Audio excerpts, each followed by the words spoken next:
Selamat datang di Praktikum Sistem Informasi Geografis.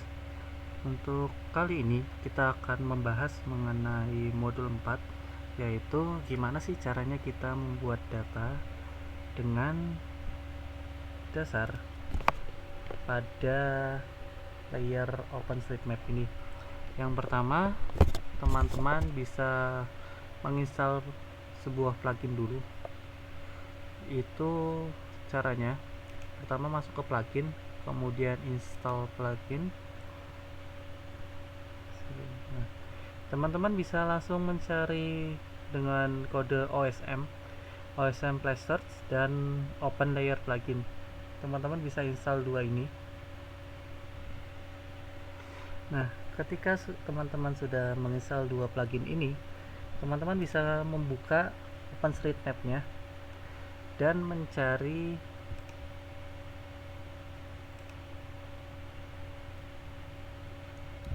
dan silakan teman-teman cari OpenStreetMap dan cari pada wilayah teman-teman masing-masing.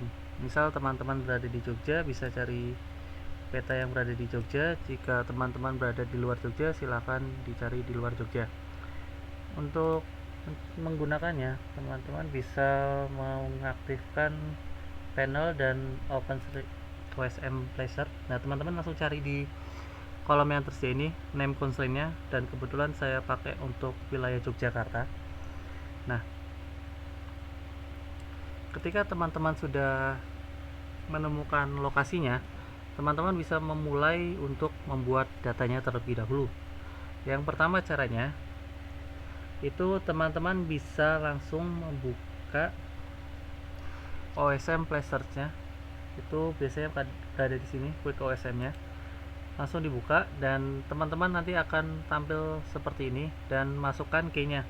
Nah, key ini digunakan untuk data mana sih atau jenis data apa yang teman-teman ingin buat.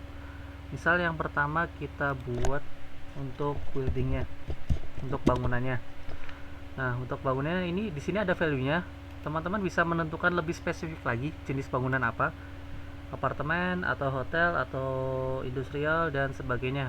Dan untuk yang saat ini saya coba untuk secara general dulu, dan ini in-nya kita ganti menjadi canvas extend.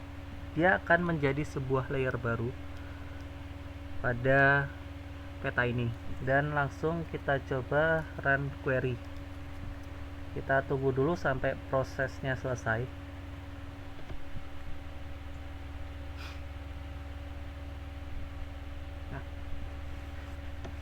Ketika prosesnya selesai, teman-teman nanti akan menampilkan sebuah bentuk data baru. Nah, data-data ini akan menggambarkan kondisi bangunan di sekitar atau peta yang teman-teman pilih. Nah, misal kita lihat datanya dengan open attribute table. Nah, di sini akan menggambarkan data-datanya secara general.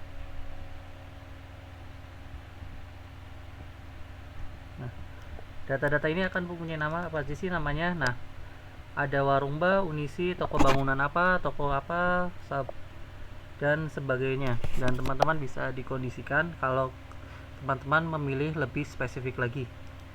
Nah, ini di sini terdapat sebuah simbol seperti temporary straight layer. Nah, ini temporary straight layer ini dia tidak akan tersimpan ketika teman-teman melakukan penyimpanan pada layer ini.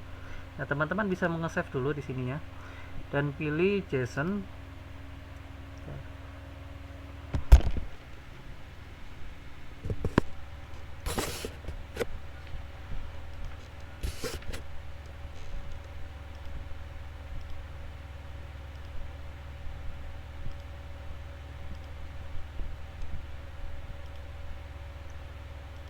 Teman-teman bisa milih format filenya JSON, GeoJSON, dan penamanya terserah, misal bangunan, dan lalu save aja. Oke, dan otomatis dia akan tersimpan sebagai sebuah layer. Nah, ini sudah permanen. Dan gimana sih misal kita mau buat sebuah jalan, kita ini lagi cara yang sama, teman-teman bisa memilih lagi, misal tadi apa ya, jalan highway, dan dipilih lagi di sini ada apa aja, motorway atau semuanya aja. Kita coba semuanya, so canvas extend, dan kita coba run query-nya.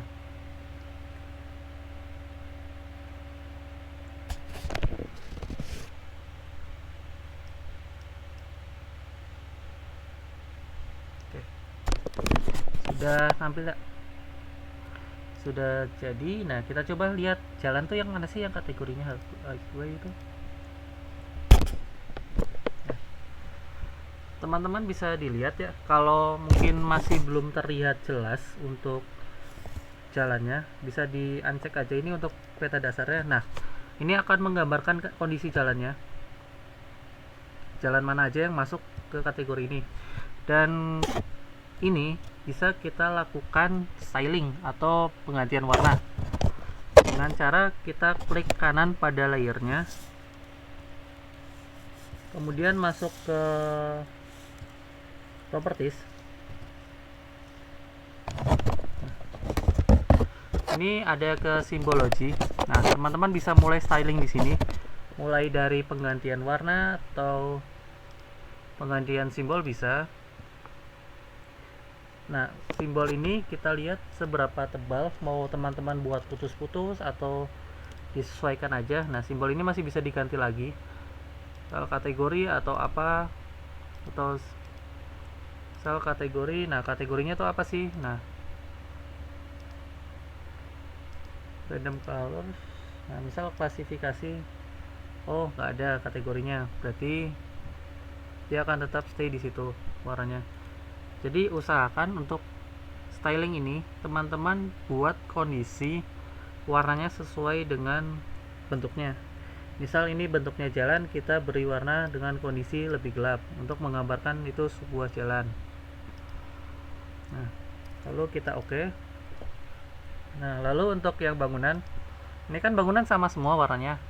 Nah, teman-teman bisa lakukan styling lagi di sini, di properties, masuk ke simbology. Nah, ini kan kebetulan warnanya sama, teman-teman bisa lakukan kategoris dan klasifikasi, dan kebetulan warnanya namanya sama.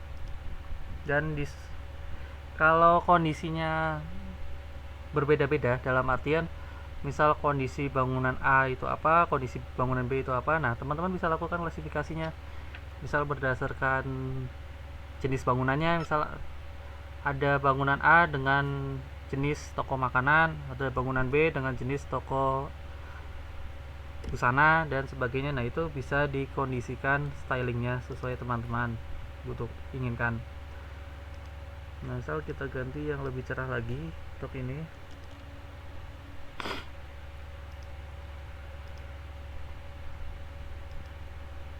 Nah, misal teman-teman ingin membuat styling lagi, menambah data lagi. Nah, bisa disesuaikan aja untuk extend. Teman-teman mau butuh apa nih, data apa, misal boundary atau office atau apa.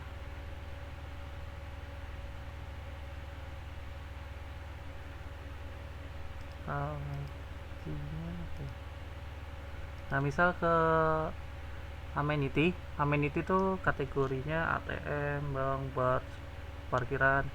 Kita coba ya, untuk ini kita lihat hasilnya apakah ada atau tidak untuk daerah dekat Malioboro ini. Oke, ada.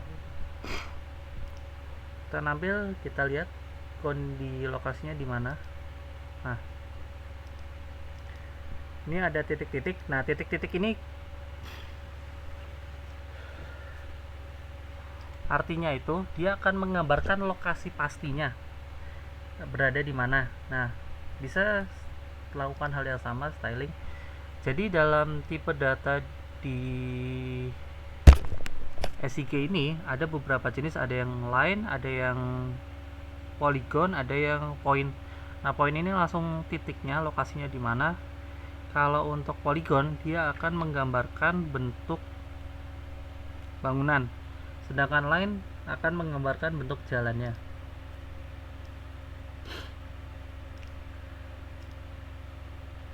Nah, ini titik ini menggambarkan titik poinnya, dia ada di mana sih lokasi pastinya.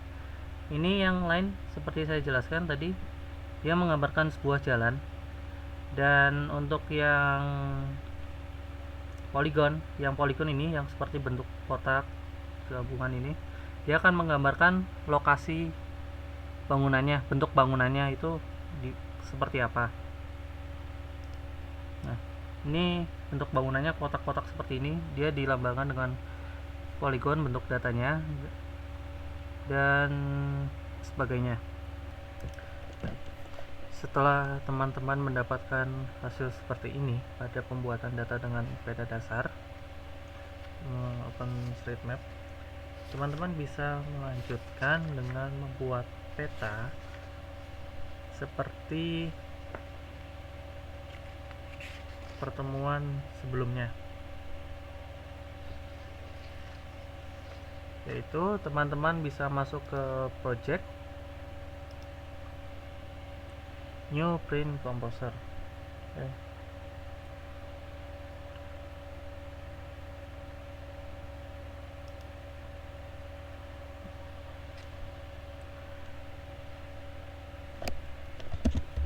Kita Jogja, kita beri nama seperti itu.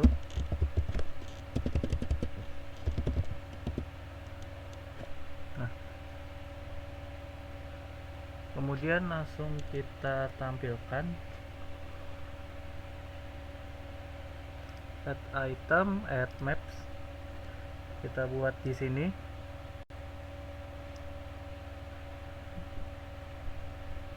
Sudah, langsung kita lock untuk biar tidak bisa goyang-goyang.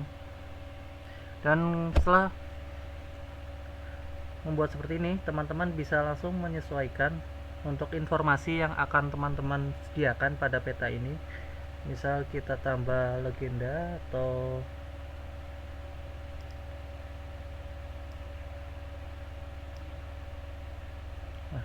legenda ini akan berdasarkan pada layer yang ada pada halaman sebelumnya. Terus misal kita tambah lagi skalanya,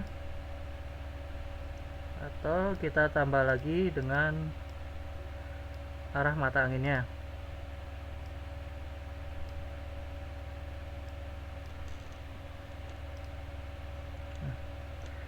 Setelah jadi seperti ini, teman-teman bisa langsung mengekspornya atau ingin menambahkan kembali untuk informasi yang disediakan.